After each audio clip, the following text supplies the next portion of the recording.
Salut tout le monde! For those of you who don't know me, my name is Rosie. I'm a New Zealander living in France, and today I wanted to tackle the 10 biggest things that I miss about New Zealand when I'm all the way over in France. And while no country is perfect, I will say that I think New Zealand is a beautiful country to live in, and it has a really high quality of life.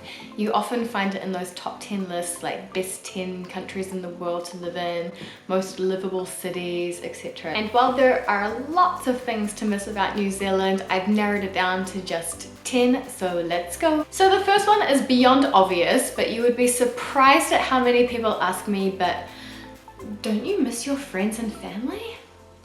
Of course I miss them. I'm not a monster.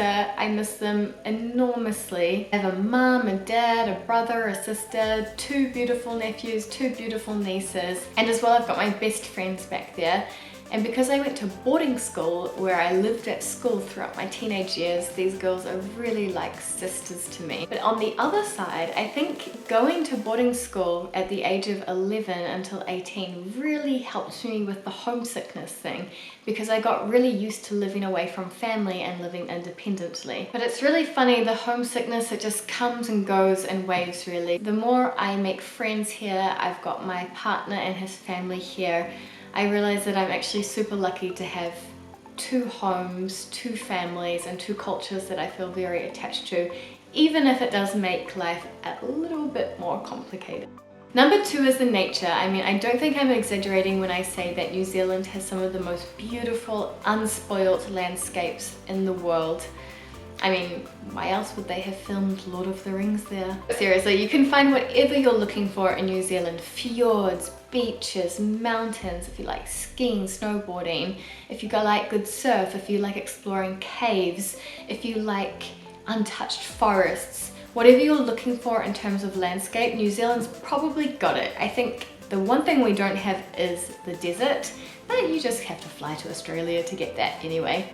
I mean, of course, you have stunning things that you can find in Europe. You've got the fjords in Norway, you've got the warm seas and the empty beaches in the south of Spain, you've got the Alps in France and Switzerland to go skiing.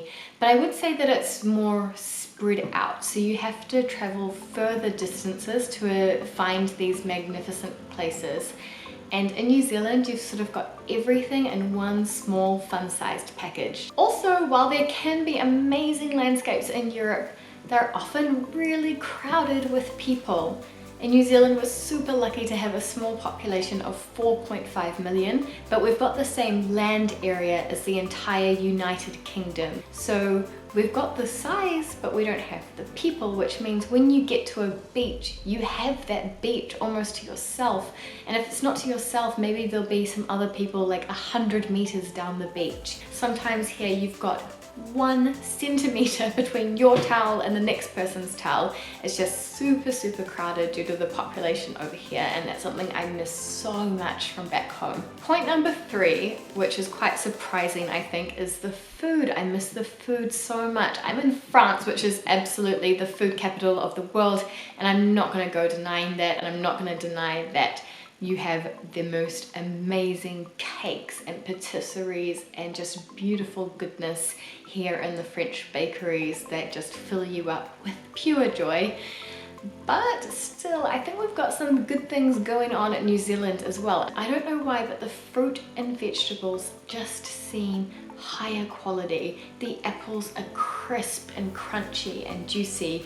The strawberries are fragrant and scented. The second category is around the meat. So yes, we have a lot of sheep in New Zealand.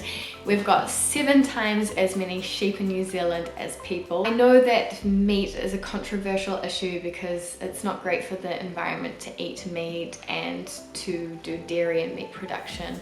But if you do eat meat, I think you can't do much better than New Zealand, because the animals grow up with so much space on rolling green hills, and I think it changes the taste. And speaking about cows, the third category of food that I really miss is dairy products. In New Zealand we have the most amazing milk and butter and yogurt and ice creams.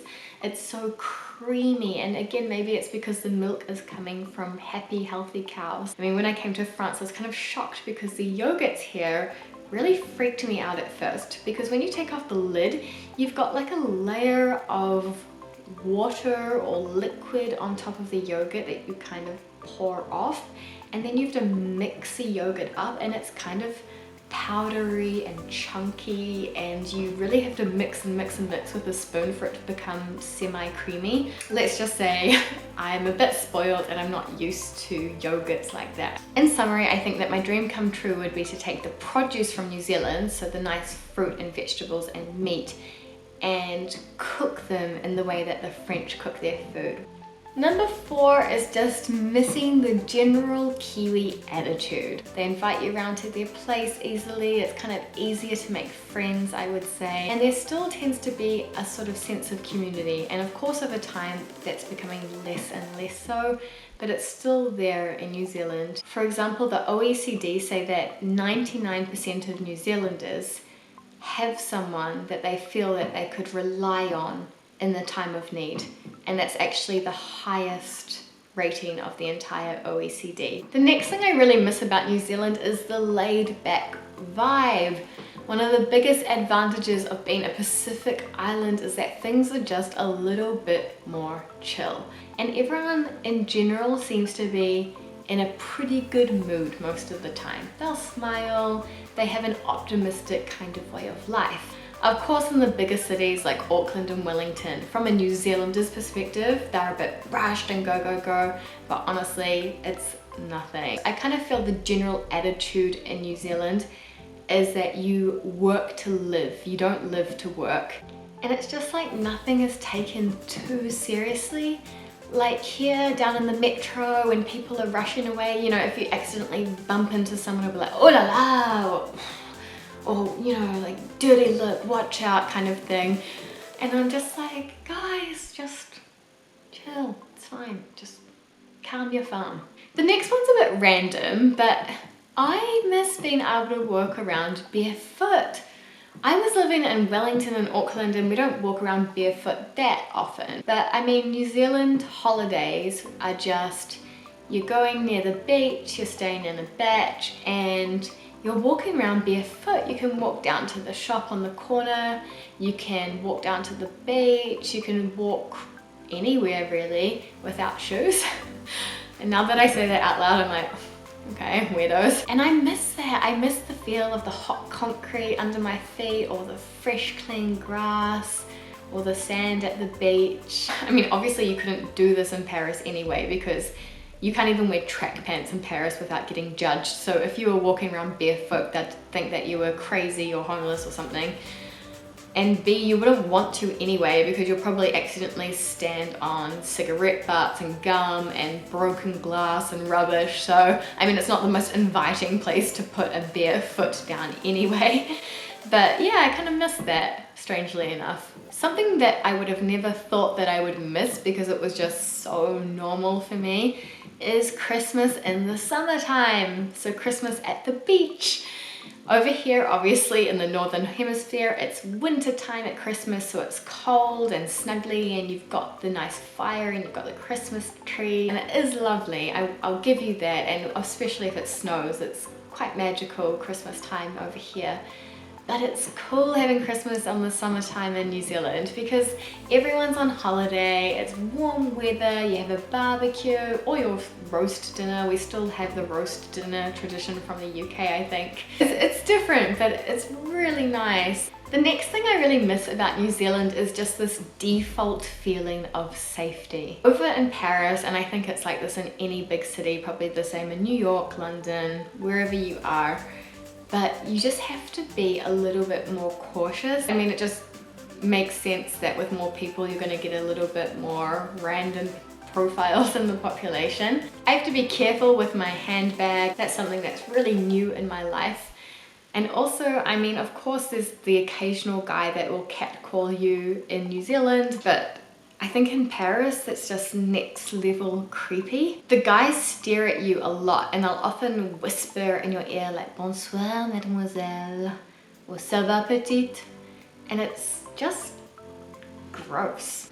So anyway, I'm learning to be a lot more street smart. It's a long way from New Zealand, who is currently ranked as the #2 safest location on the earth, the first being in Iceland. And that's in terms of war risk and terror attack risk and everything like that. Obviously over in Paris, you have to be a bit more vigilant, a bit more cautious. And I think it's a source of stress, I think, in New Zealand to never have to think about things like that, never think that a terror attack could come.